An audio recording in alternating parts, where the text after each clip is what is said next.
Hello and welcome to Biology Explained.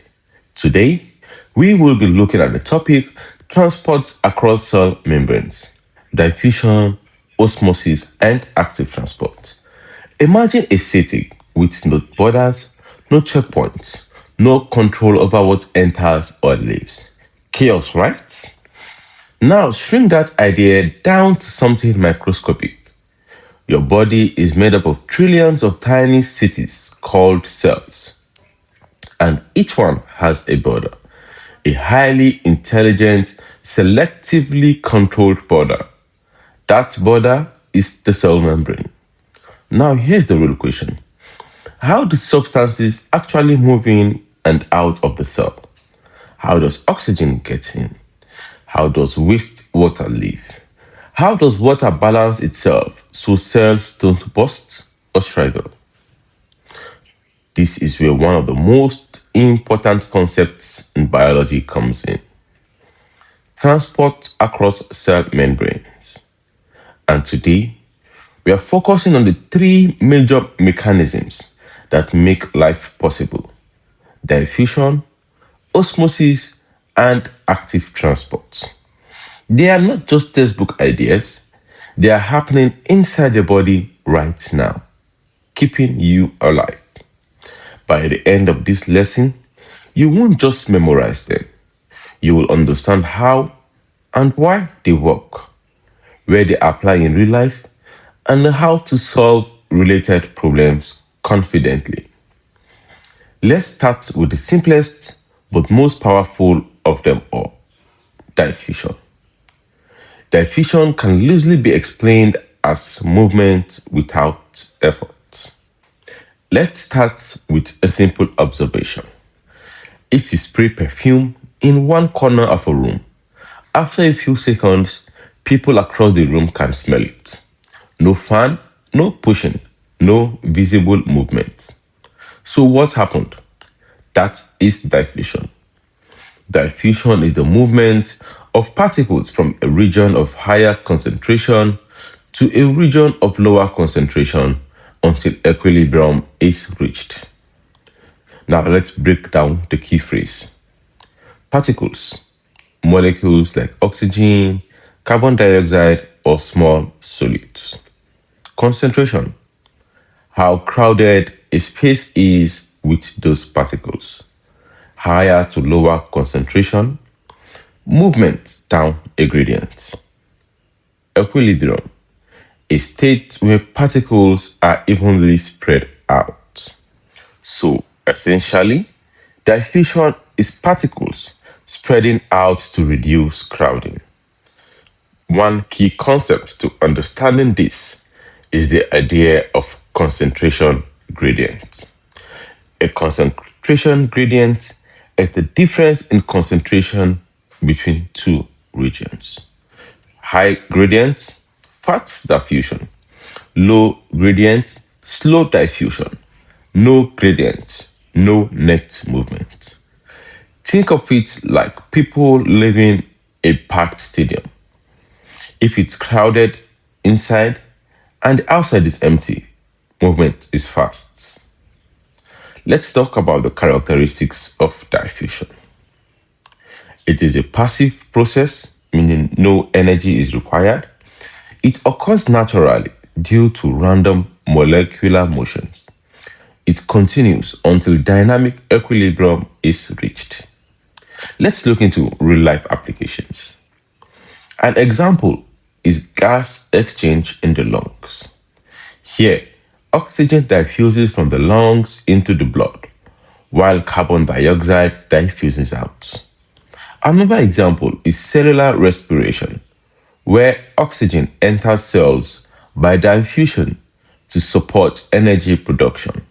Again, another example is waste removal, where carbon dioxide diffuses out of cells into the bloodstream.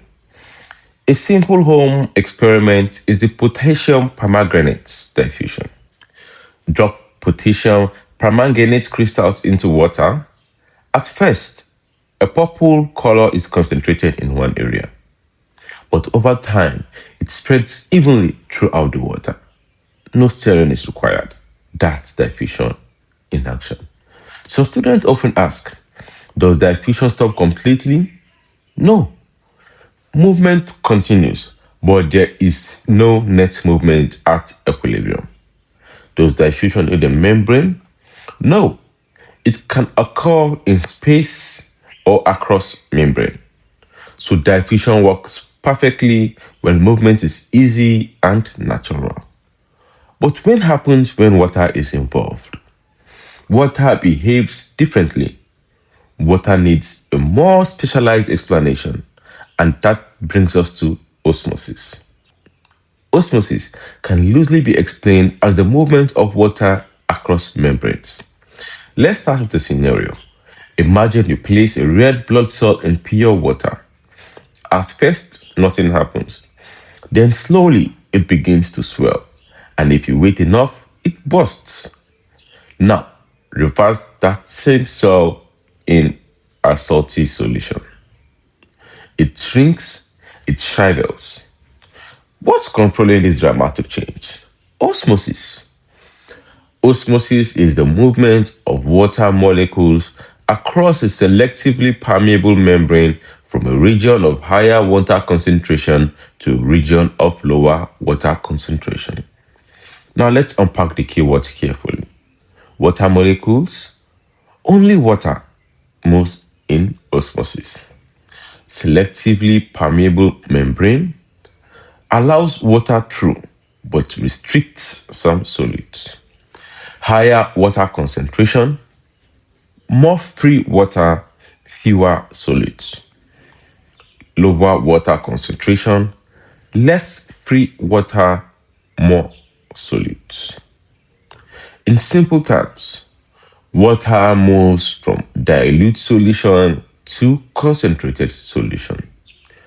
One key concept to understanding this is the idea of water potential.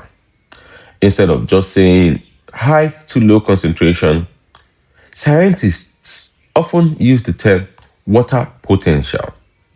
When they say higher water potential, it means more free water would move outwards. And when they say low water potential, it means less free water cell then tends to attract water. You must remember that water always moves from high water potential to low water potential. Let's look into real world applications. In medical drips, doctors use isotonic solutions in IV fluids to prevent damage to blood cells. Also, in food preservation, salt draws water out of bacteria and kills them.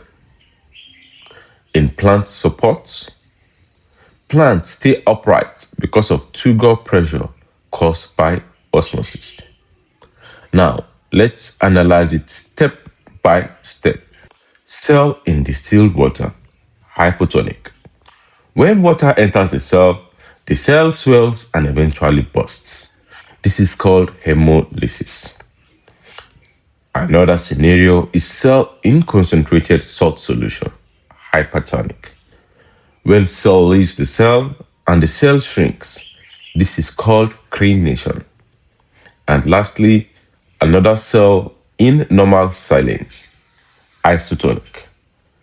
Balance movement and the cell remain stable. Some common student questions are, is osmosis a type of diffusion? Yes, it is a special type of diffusion involving only water. Does osmosis require energy? No, it is passive. Why don't plant cells burst easily? Because of the cell wall which provides support. So far, everything we've discussed has something in common. Movement happens naturally and no energy is required. But what happens when a cell needs to move substances against the concentration gradient? What if the cell needs to push something from low concentration to high concentration? That's like swimming against a strong current. It can't happen passively. It requires energy. And that brings us to one of the most powerful mechanisms in biology: active transport. Let's begin with a simple question. What happens when a cell needs something, but there's already more of it inside than outside? For example, a plant root already has minerals inside it, but it still needs to absorb more from the soil. Now, think about diffusion. Diffusion only works from high to low concentration. So, how does the cell pull in more substances when the gradient says don't? It overrides the gradient. It uses energy. And that process is called active transport. Active transport is the movement of substances across a membrane from a region of lower concentration to higher concentration against gradients using energy and carrier proteins, which are specialized membrane structures that move substances. In simple terms, active energy is the cell forcing substances to move where they normally wouldn't go. Now, why is energy required? Moving against a concentration gradient is like pushing a ball uphill. It won't happen naturally. You must apply force. That force in cells is the ATP, adenosine triphosphate. ATP is the cell's energy currency produced during respiration. Now let's understand the mechanism of active transport step by step. Substance binds to carrier protein. ATP provides energy. Protein changes shape. Substances is moved across the membrane and released on the other side. This is often called protein pump. A classic example is the sodium-potassium pump that occurs in nerve cells. What does it do? It pumps 3 sodium ions out, pumps 2 potassium ions in while using ATP. Why is it important? Because it maintains electrical balance in cells and keeps cells functioning properly. Without these pumps, your nerves wouldn't fire and your muscles wouldn't contract. Let's look into real life applications. The mineral uptake in plants where roots absorb ions like nitrates even when soil concentration is low. Another is the glucose absorption in the intestine where cells actively absorb glucose into the bloodstream. And also how nerve transmission depends on ion gradients maintained by active transport. Let's look at root hair cells. Soil has low mineral concentration, while root cells already have higher concentration. Yet, plants still absorb minerals. This is only possible through active transport. Students often ask, can active transport stop? Yes, if ATP is unavailable, it stops. Is it faster than diffusion? Not necessarily. It depends on energy supply and protein availability. Does it always use protein? Yes, carrier proteins are essential. Now you've seen all three: diffusion, which is natural movement, osmosis, water specific movement, and active transport, which is energy driven movement. But students often struggle with comparing them clearly, knowing when each one applies, solving exam questions that mix all three. Now let's connect them, compare them, and apply them to real problems. Because in exams, questions are rarely straightforward, they are mixed. Let's simplify everything into powerful contrasts. One, direction of movement. Diffusion is from high to low concentration. Osmosis is from high water to low water concentration. Active transport is from low to high concentration. Two, energy requirements. Diffusion needs no energy. Osmosis also needs no energy. But active transport requires ATP. 3. Substances involved. Diffusion, gases, small molecules. Osmosis, water only. Active transport, ions, glucose, and minerals. 4. Role of membrane proteins. Diffusion, sometimes facilitated diffusions. Osmosis via channels, aquaporates. Active transport, always required. If you remember nothing else, remember the passive with the gradient, active against the gradient. Diffusion and osmosis is always passive. Active transport is always active. Let's take the red blood cell scenario. When a red blood cell is placed in a solution containing high salt concentration outside, what happens? Water moves out. That is osmosis. While the cell shrinks, that's crenation. Now imagine the body correcting imbalance. Ions are pumped back using active transport. This is how systems interact, not isolated, but connected. Students often ask, can all three happen at the same time? Yes, and they usually do. Is active transport always necessary? Only when moving against the gradient. What happens if active transport fails? Cells lose control and can lead to dysfunction or death. Let's lock everything in. Diffusion is naturally spreading from high to low concentration. Osmosis is diffusion of water across a membrane.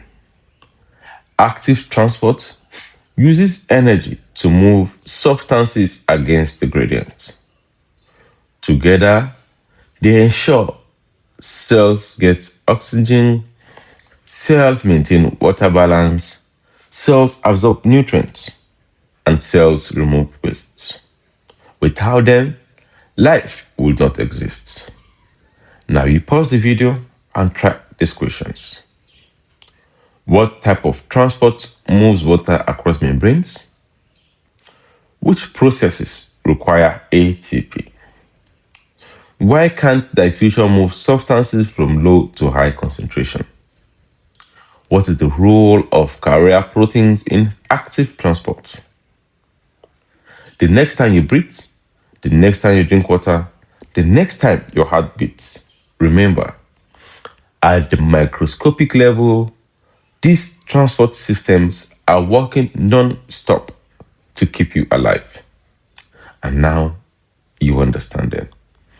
If you enjoyed this video, like and subscribe. Thanks.